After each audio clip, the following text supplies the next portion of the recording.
All right. Hi, Jeff Burke here with 7th Street Financial. Today we are here to talk about college planning and specifically ACT testing. To help me with that, I am joined by Steve O'Toole. He is a teacher here in Eden Prairie, has been with the district since 1993, and he also runs O'Toole Educational Services, which is a service to help people with their ACT scores. So welcome, Steve. Thank you so much for joining here today. Why don't you tell us a little bit more about yourself, your background, and what your service does? All right. Thanks, Jeff. So as you mentioned, I've been in Eden Prairie for 28 years. And one of the things I think that's significant to note as both a teacher and a football coach is that I am very passionate about helping kids. And I think that that is one of the keys to the ACT work that I do. It's a key, certainly, to the daily instruction that I provide in school, and then my role as the varsity football coach for Eden Prairie. So as you look back, my beginning, I grew up in a large family. I have 7 sisters and 1 brother. My dad was a military officer. He was captain of different ships in the Navy and later became a school principal. When I graduated from high school, I went to St. John's University, had the great fortune of playing under John Gallardi there. Graduated from college, attended Marine Corps Officer Candidate Program. Very challenging training that I went through, but again, if you talk to anybody who's done it, I think it makes every day better, and certainly very proud of that service. As you should be. Thank you. Yeah, began my service in 93 then, and it was about that time, actually a little bit before my time in Eden Prairie, that I started tutoring. I worked with high-level math students in high school, and along with that, some ACT work. And I had some parents ask me, could I do some instruction with ACT?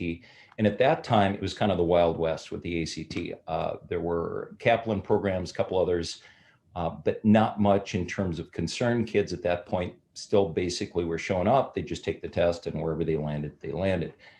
And so I worked with a few kids, and parents were very pleased with the results. And so then some of their friends approached me and asked if I could put together a course.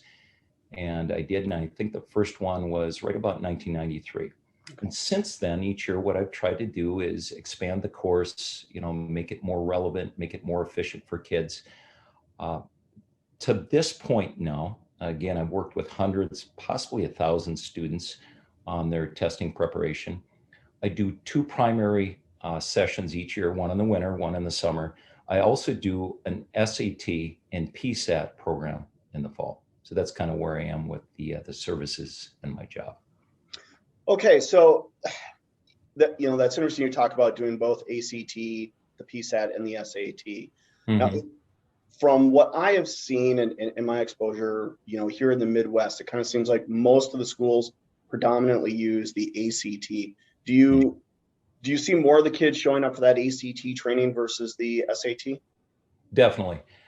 If you look back, it's probably about 15 years and beyond. The old idea used to be, if you're going to go to a school on either of the coasts, you would take the SAT. Right. If you went someplace in the Midwest, you took the ACT. Right. And there was always kind of this highbrow standard for the SAT. So the elite schools, again, that was their preferred metric. And all that changed. More and more kids were taking the ACT. And now, of all the schools that I have kids work with and apply to, there are only a handful that will say that they'll only accept one. Almost all of them accept either. And certainly, I think it has been a very good thing for kids because they don't have to, go through complete programs, separate programs, really to study for both. There are a few kids that do. Some of the more selective colleges will insist that you actually have both, but in most cases, just the ACT is fine. Okay, interesting. So you mentioned you've been doing this for 30 years. Mm-hmm. Have you seen how much in a growth in demand have you seen for this? Like you said, it was kind of Wild West. There wasn't a lot of services in that. You mentioned you're doing a fall and a spring session now.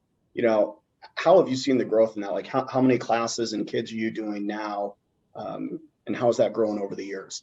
Well, tremendously. Again, going from a group of parents that asked me to put together a course to, and in my advertising is been about 95% word of mouth. And that's what I've always tried to focus on is the product itself and, doing a great job with the instruction. So what has happened over time, I think, number one, the number of students that apply to college is significantly greater now. I think there's more awareness. Certainly there's more advertising on the part of colleges. So, you can pick up the US News and World Report. There are a number of publications that rate colleges. So this has become much more of the public discussion when it comes to college.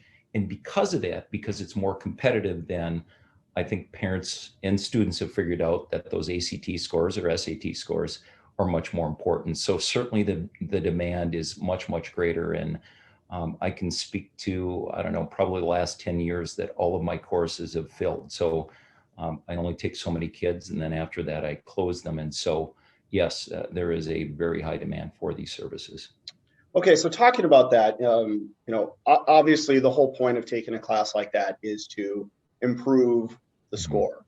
One of the things that I'm doing with the financial planning practice is helping families trying to find colleges that are a financial fit for them. One of the key things with that is, identifying schools where a kid can maybe qualify for an academic scholarship. So do you have any idea or kind of what that breakdown is for the kids that are attending your sessions? How many of them are looking at improving a test score simply for the purpose of admissions into a school versus, hey, I can get into this school, but a better score is going to get me a scholarship? Do you ever talk about that with the kids? Yeah, a good question. I would say this, both issues apply.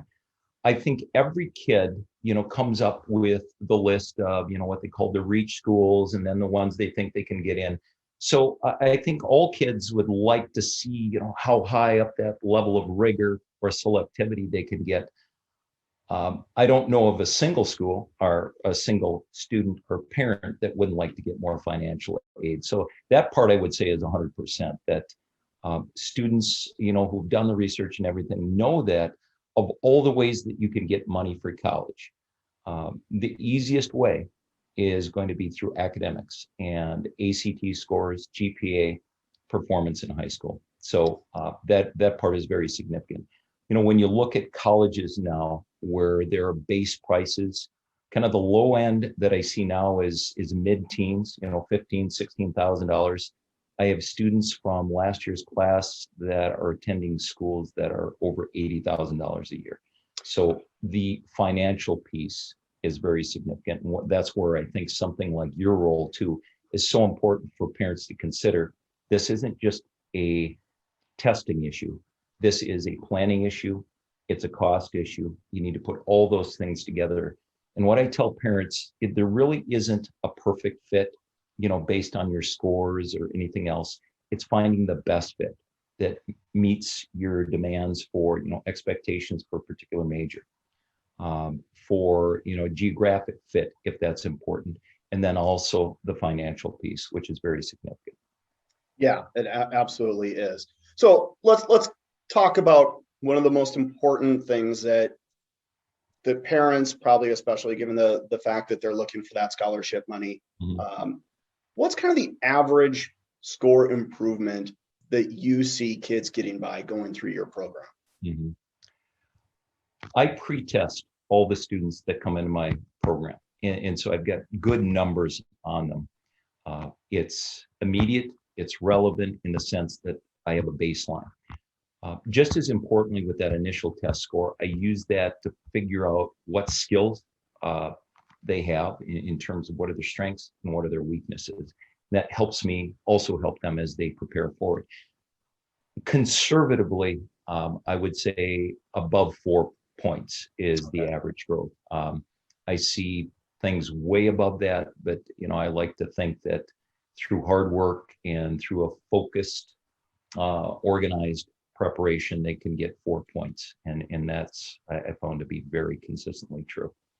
Well, and 4 points can make a huge difference. Going back to that point we were talking earlier about with the merit aid and the academic scholarships, for a lot of these schools, especially in the Midwest, if you can get in that even mid 20s, you've got schools that will offer $10,000 scholarships. And that's not without having to fill out an application and doing a bunch of other things. It's just simply, where's your GPA and a test score? If you check those boxes, here you go. Yeah, it's significant, and it's graduated, as you said. I tell kids who, come in with a 19 score, I said, you getting to a 21 can get you $3,000 or $4,000 a year. Right. And so every bit helps. And so I think the misnomer here is that somehow this is for kids who, start off at a 33 and are looking up to move to a 35 or 36. It's for everybody, because when, again, you talk about that financial piece, this is a difference maker. And regardless of where you fall in that spectrum, it can help you.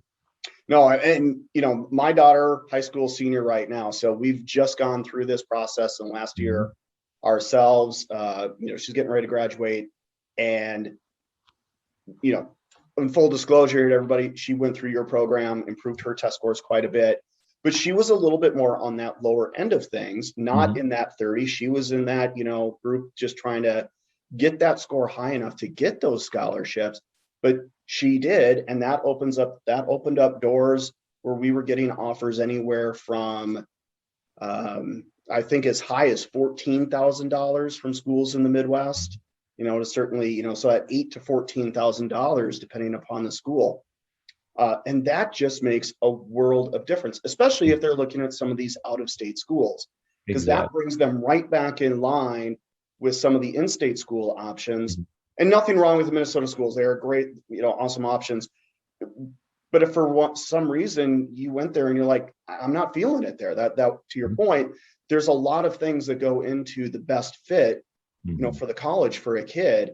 And it's really nice to be able to have a handful of options to look at that financially might be able to work. And then you can figure out those other key things. Hey, where do I fit culturally? Where do I think, I'm going to feel kind of at home? And, academically, who's got the strongest programs that I'm looking at? Where do I think I can succeed as a student? And so it's just so nice to be able to go through that and have more options. And that's one thing that families, what we're trying to get that message out to families is, open up your mind to some of these schools that you can look at, because it may not just be the in-state schools that you can afford. There really can be some out-of-state options that can be as affordable, if not even more affordable, in the end than some of the in-state options.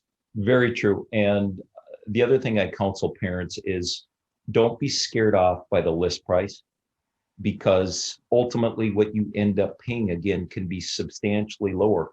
I've seen many cases where it's below half of what the advertised price is. Right. It's also important to know that there's schools that don't budge. And that's why it's important to start this process. And again, part of that filtering process is going to be, as a family, what can you afford? You kind of work backwards, what kind of money do you have set aside right now? What can you do to assist while they're in college?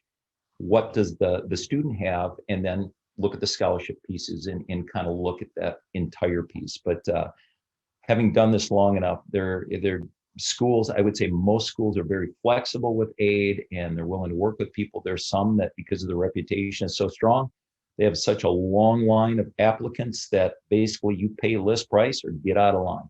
Yeah, to your point, when you talked about when you talked about some of those schools that are $80,000, a lot of those tend to be schools that don't offer much. And it's funny.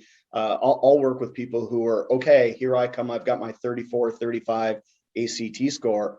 Let's open up the floodgates and get these scholarship offers. I'm like, well, but depending upon the schools you're looking at, you may not get any, right? If you're looking at some of the elite schools, maybe on the coast, and as you mentioned, some of the elite